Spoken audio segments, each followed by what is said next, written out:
My name is Tim Houchin, and I'm the Executive Director of Hope for Restoration. I'm the host of this sixth episode in a special series of programs in recognition of National Homeless Persons Memorial Day, held each year on December 21st. Hope for Restoration has organized an event called The Longest Night every year since 2014. This year, we are unable to conduct our traditional public event in Orange County because of the restrictions placed on public gatherings due to the worldwide pandemic. This year, we will conduct a virtual presentation instead of The Longest Night. It'll be made possible by our partnership with the Women Drivers Interfaith Group of Orange County. The virtual presentation of The Longest Night will premiere on Monday night, December 21st at 7 p.m. on YouTube and Facebook Live. More details on how you can view this event will be coming up during this broadcast. Now, this program and others in our special series will air again beginning at 1 p.m. on Monday, December 21st, and will run up until the premiere of The Longest Night at 7 p.m. You know, oftentimes when a homeless person dies on our streets, they almost never get a proper burial. There will be no long procession of shiny cars, no fancy casket, no flowers, and no burial site on a peaceful hillside. Unfortunately, there will be no tearful mourners gathered at the graveside either. At Hope for Restoration, we believe that every person is worthy of dignity, honor, and respect. If not in life, then certainly in death. Every year, we pay tribute to those that died on our streets without permanent, healthy, safe, and secure places to call home. In 2020, we remember the lives of more than 300 people that lost their struggle with homelessness in Orange County. Coming up on today's program, we will speak with a legendary photographic artist and activist with a talent that allows him to capture an entire story through the lens of his camera with a single click. Special guest David Freeman is here. Our musical guests, Matt Johnson and T, were inspired to write a song about the homeless encampment at the Santa Ana River Trail in 2018. They have a special message for us today, and they will tell their story about how they came to write their song titled, There It Went. Let's welcome our special guest, David Freeman. I met Jerry, he's 51 now, and I broke the ice with him by telling him, well, you know, I only have one eye too. Hi, I'm David Freeman at 77. I specialize in taking artistic portraits of our homeless population and try to create a space for them in our world. David recently retired and turned his hobby into what he calls photo activism. And I had some bad experiences. You know, I had people spit on me full face, and I had people gang up on me, and, you know, I had to kind of learn a decorum that would want them to spend some time with me. Hi, Lauren. Good morning. I said, what's this guy, undercover cop, taking pictures of all the homeless so we can keep a file of everybody? But then I realized, no, the man is legit. He's got his own thing going on. The grandfather from Long Beach spends his days on the streets and in parks documenting the lives of people experiencing homelessness from Skid Row to Orange County. After that very first day, when I got some people to really tell me all about what they were going through, and it just doesn't leave you. Breaks my heart. There's so much that has to be done to save these lives of the homeless people. David's work is displayed in the Long Beach Multi-Service Center, a facility that provides assistance to the city's homeless population. The show I have in Long Beach now is a huge step. The homeless people, when they walk in, they're trying to start a new life. Those people have told me on the street how amazing it was. It just makes them feel real. You know. David has published a book and is now producing a documentary, and he hopes his work will inspire change. That's a good shot there. I think it makes me a better person. I think by sharing what I do with people on my block, maybe makes them rethink what they do and what they don't do. It is an honor and my pleasure to spend time today to speak with David Freeman. Seeing his work has always made me wonder how a man in his 70s could be inspired to opt out of retirement and begin spending his days photographing and documenting the lives of persons experiencing homelessness. Today, we will get a glimpse of the life of an accomplished man that never stopped caring about people. Let's welcome David Freeman. Hi, my name's David Freeman, and first I'd like to thank Tim for putting together this basically state-of-the-art program that in its infancy is going to make a difference. I thoroughly enjoyed yesterday watching and listening to Julie Wynn and her story, and also our Assemblywoman Sharon Quick Silva was she just right on all the things that keep me going as far as the work that I do. Well, I've kind of been a go for it guy ever since I grew up in Illinois, and actually I grew up in public housing, a very mixed group of people, people in and out of jail, that kind of thing. And if I reflect back, I really feel like I had a wonderful upbringing, and it was so much fun just having friends and doing things that you think are pretty cool at the time. And then I'm one of 8 kids. I'm the oldest of 8. All my siblings are all alive. They've all done very well. I was the first one to graduate from college, and I had a wonderful mother, very talented with her poetry. She published her works, and I have to hand it to her to raise 8 kids and bathe us 3 at a time in a bathtub, and then easily live to be 103. And she died in May of this year of old age, and she died happy. This image is right behind the Union Rescue Mission on San Julian Street, and it's very famous, been photographed by everybody, but it just says so much. And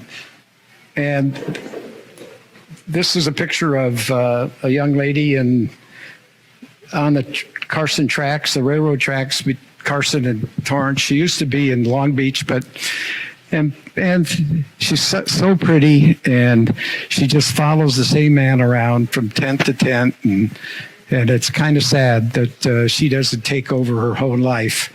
And the Plaza Flags, Santa Ana, right next to the City Hall.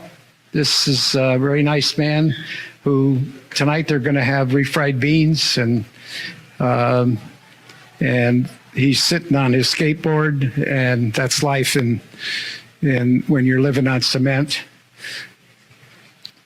Another from Orange County, it says, "Together we stand, divided we fall." However, he misspelled divided, so we're not all perfect, but he's got the E in there. His name's Jay. Beautiful man. He talks the same way as he looks. Just a delight. And he's still homeless. I saw him 2 weeks ago in Skid Row. This I shot about a year ago. I stumbled into college at Long Beach State. I was a basketball player. The only problem I have with it is that I gave away one eye while I played basketball. But I think being one-eyed forces me to really look through my camera and really see what the lens is seeing in the camera. So I think it's an advantage. So I got a job.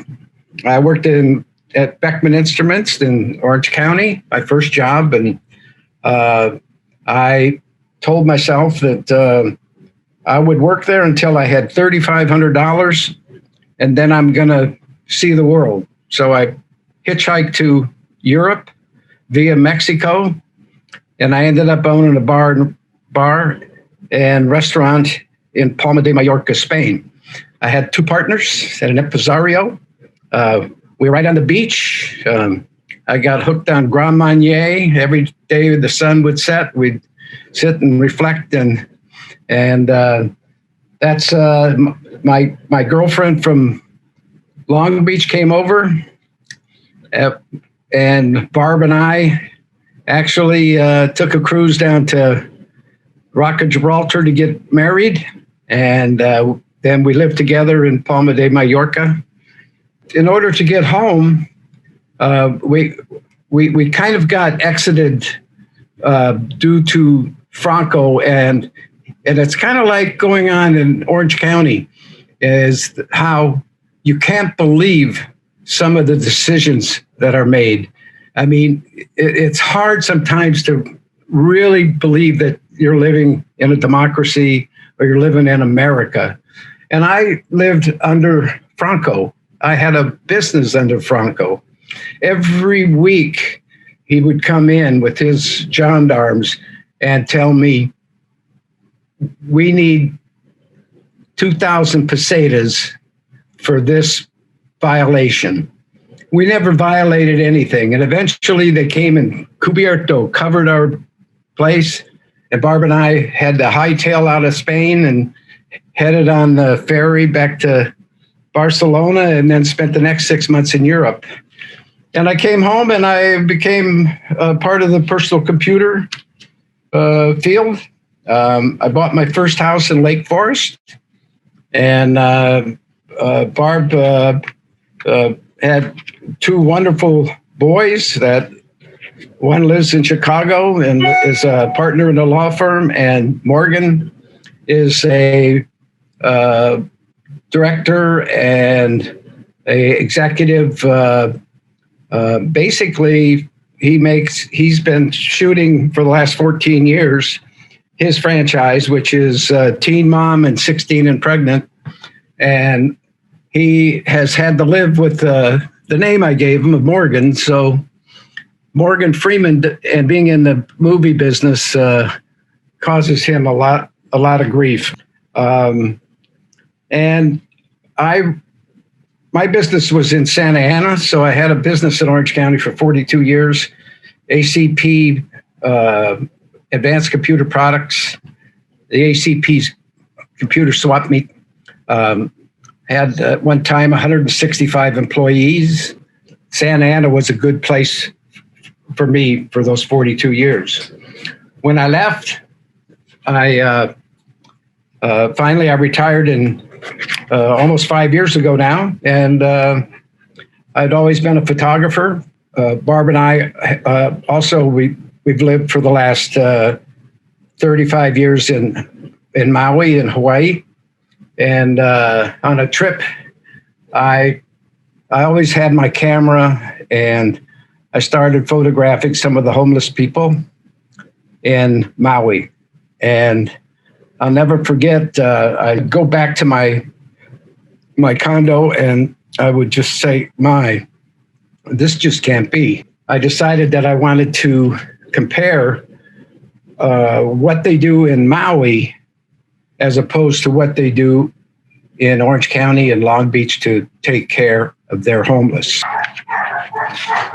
I made an appointment with Monique Yamashita, who is the director of Kahali in Wailuku, and she took me through, and it was the best solution for taking care of our people on the street than I have seen since, other than maybe the villages at Cabrillo. It's true, permanent, supportive housing. It's financed by grants. It's financed by outside money. And they have both been very much ahead of the game. Don't screw around with shelters and dehumanizing all our people. Get them in permanent, supportive housing. It's clear today that we do not have enough affordable housing, and that's the problem. The homeless encampment that existed on the Santa Ana River Trail in 2017-2018 was one of the largest in the country at that time. Some say as many as 1,200 homeless persons once lived along an 11-mile stretch of the river trail at its peak. Many of them were concentrated in a central area of the trail and shared a chain link fence with Anaheim Stadium, home of Major League Baseball's Los Angeles Angels. When county officials were set to clear the homeless encampment in 2018, lawsuits were filed, and a restraining order gave temporary relief from evictions for those living in the encampment. During this time, news agencies from all over the world covered the story. There were so many cameras, but none were capturing the real story. The story of imperiled people with no place left to go, and the tremendous stress that homeless persons at the river trail were experiencing was rarely captured in true sense. And then David Freeman showed up. I wanted to kind of learn about Skid Row, LA, Venice, Orange County, and see what we could do in Long Beach better. As I was driving back each day from various places in Skid Row, I would hear on the radio constantly, they're gonna close the riverbed in Orange County. I mean, this is it's 11 miles long, and there's 1,200 people camped out there, and I hadn't been. I said, I just got to do that. So I got up one morning, I drove out, I parked, and I walked in. It's very intimidating your first time when you go there. There's not a lot of smiles. It's kind of those kind of events when you're out on your own, which I always am, that I want to make sure I have a good event to start. I want to have a good dialogue. I want to be able to engage the person that I'm talking to. And if you get that far, your day is made. You can talk to anybody. And if you don't, and it's happened to me many, many times, like on Skid Row, I just go back in my car. I turn on my favorite Leonard Cohen music and just sit there for 15 minutes and talk myself back into going out and talking to some more of our people to see if I can help them. The first tent I visited, I met a guy named Robert, about 40 some years, and he told me his wonderful story. So I paid him $50 to be my tour guide. And we walked all the way down to Chapman Avenue and all the way back. And I shot with one lens going down the river track, and I changed lens and shot with the other one coming back. And over the 4 years, my photography of our homeless people, you can see the total change in how I do it and what I look to capture. You kind of learn. I'm far from an expert. After 4 years pounding the pavement, you just, you want to forget everything you see, everything you do. It takes a long time to get a handle on all of this stuff. Well, Tim, I think that what you've done to open up and take advantage of the airways and try to bring people together and kind of show other cities and other parts of California what's possible is just an amazing step. And you've done it with your own money. And you don't, there's not one entity has stepped up to anchor what you've put together. Yeah. Every time somebody advertises something to do with homelessness, there's an element within that entity that says, oh no, we can't do that. We're going to lose customers. David, thank you very much for spending time with us today and sharing your story. Please give us some last words before we go. Well, I think that we all need to show a little kindness to the people that are struggling. And if I reach anybody and they don't do this, and it could just be a smile. And, I would also, I also would just like show you one of the most beautiful smilers that I've met. And his name is Chris. And Chris's nickname is Crying Chris. He's 6'5". I've photographed him a dozen times. I've helped him many times. He sleeps on the cement in a long blanket. As soon as you approach him, he starts to get up. He falls. He gets up and wants to give you a big hug, and he's crying his eyes out. And I just grab him. I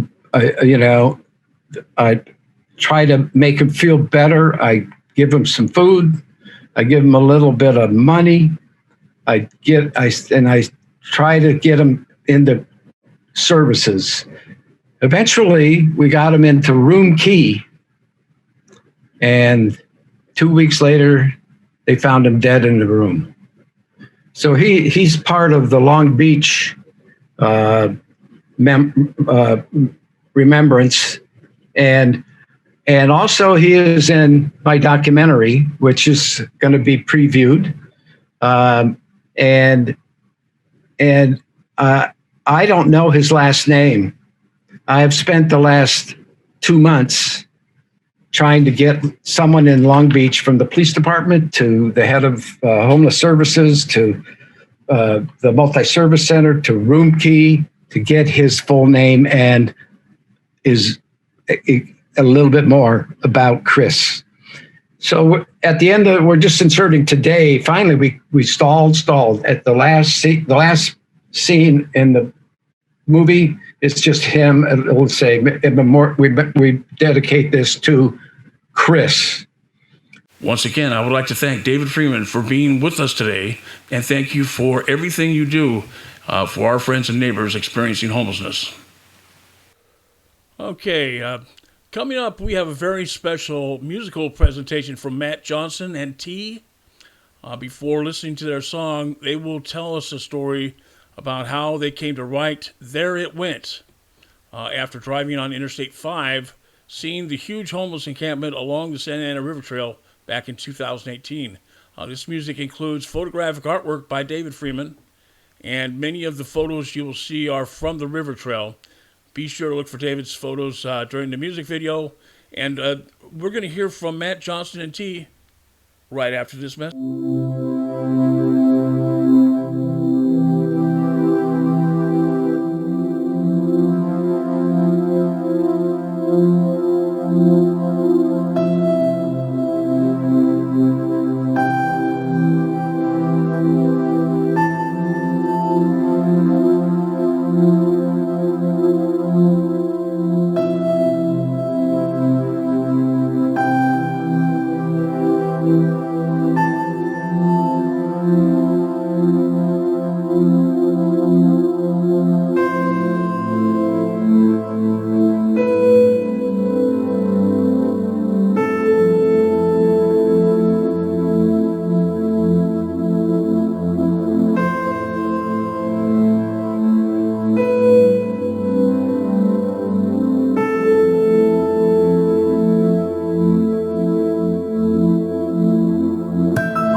We wrote a song called There It Went a few years back, and it's got a lot of attention, and it draws attention to the issue of homelessness in our society. And so we were asked by Tim, who's associated with The Longest Night, to explain a little bit about where the song came from. So here goes.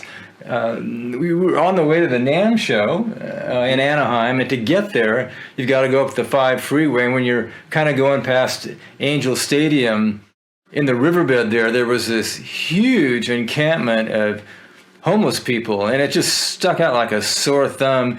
It was so visible from the freeway. Matt and I both said, someone's got to write a song about this. We've got to kind of tell the story of these people, so somebody does something about it. And that was kind of our whole mindset. We didn't really have a solution, but we felt if we can bring some attention to it through our music, something might happen, and wonderful people like David Freeman are doing fantastic photographic work, and that's helping, and we're hoping to all make a difference, and that's kind of where the song came from. Well, that's right. It's actually heartbreaking to see it in the year 2020 when we saw all the people camped out along the riverbed, and to think that many of them, had jobs, and they may have lost their jobs or got a divorce and found themselves in a situation where they couldn't afford the rent. And if you don't have money, you'll find yourself without a house fairly quickly in Southern California. So it's heartbreaking, and it's nice to just try and help out. And this song may inspire some folks to donate money to the homeless shelters that are in our area. I hope it does. And since COVID-19 hit, the homeless population, they are getting shafted. A lot of the places they used to shower or go to the bathroom, they won't even let them in the doors anymore. And so they're being forced to, do their business right next to where they live, and they're getting bacterial infections, and it's just really a bad time. So we're hoping that our song can, bring enough attention to it that someone, and some of you, will do something about it and put an end to this horrible problem in America.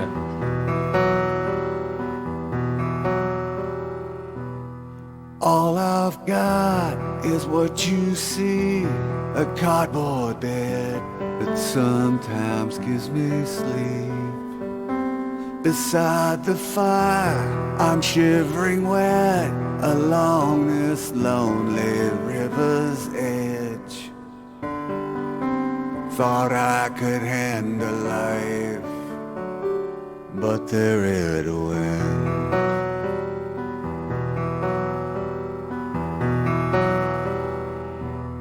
Look inside, see my soul, it's there somewhere behind my wrinkled coat.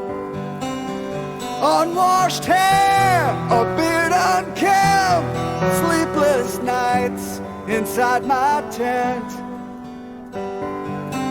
Thought I could handle life, but there it went.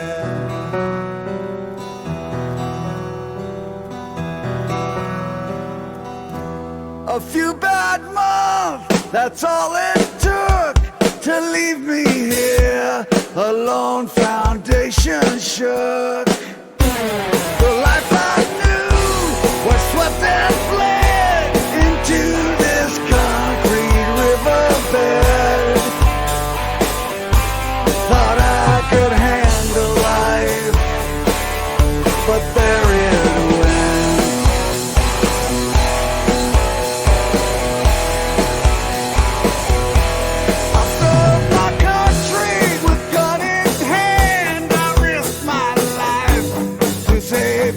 Precious land. I've never dreamed I'd wind up dead without a home where I can lay my head. Thought I could handle life, but there it went.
right, that's all for today. Very special thanks to our guest, David Freeman, and of course, our musical guest, Matt Johnson and T. Now, please remember that our virtual presentation of The Longest Night will premiere tomorrow night, Monday, December 21st at 7 p.m. And this program and others in our series in recognition of National Homeless Persons Memorial Day will also air tomorrow, Monday, December 21st, beginning at 1 p.m. And it will continue until The Longest Night main presentation at 7 p.m. More details are available at our Facebook page at www.facebook.com/Hope4Restoration. And please remember the number 4 between hope and restoration. Okay, we hope to see you all soon. Goodbye and have a great day.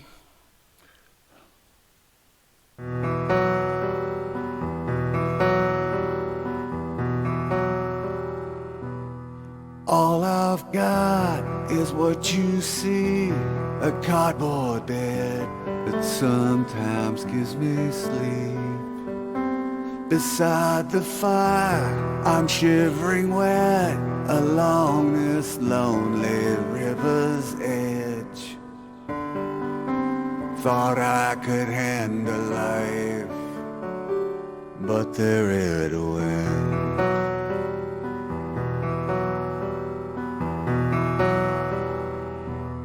Look inside, see my soul, it's there somewhere behind my wrinkled coat. Unwashed hair, a beard unkempt, sleepless nights inside my tent. Thought I could handle life, but there it went.